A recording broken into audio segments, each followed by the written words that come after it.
Hello दोस्तों, क्या आप जानते हैं कि जिस पावागढ़ को आज दुनिया माँ महाकाली के मंदिर के लिए जानती है, उसी पर्वत पर लगभग 1000 वर्ष पुराने जैन मंदिर भी मौजूद है। इन मंदिरों की दीवारों में आज भी इतिहास सांस लेता है।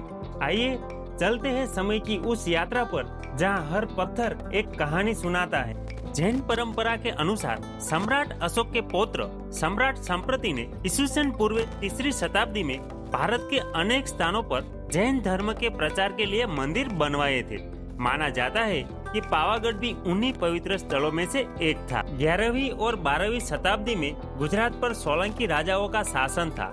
यह गुजरात का स्वर्णिम काल माना जाता है। इसी समय पावागढ़ पर भव्य जैन मंदिरों का निर्माण हुआ। विशाल पत्थर, ऊंचे शिखर, सुंदर तोरण और बारीक नक्शीकाम और अद्भुत स्तंभ, यह सब उस समय के कारीगरों की असाधारण कला का प्रमाण है।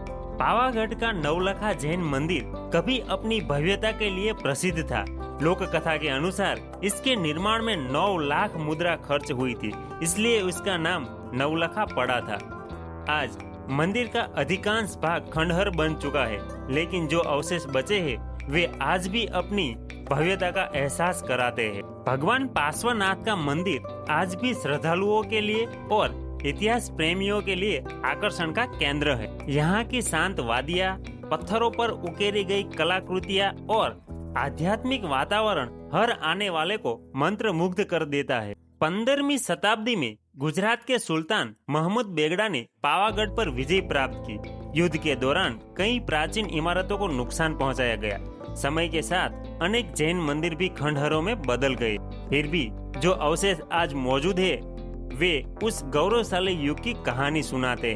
तो दोस्तों, जब आप अगली बार पावागढ़ की विजिट करें तब उस जैन मंदिरों को जरूर देखें, क्योंकि यहाँ का हर एक पत्थर, हर एक स्तंभ 1000 साल पुरानी कहानी सुनाता है। फिर मिलते हैं नए वीडियो में कुछ नया इतिहास और संस्कृति और हमारी विरासत के साथ। जय हिंद, जय भारत।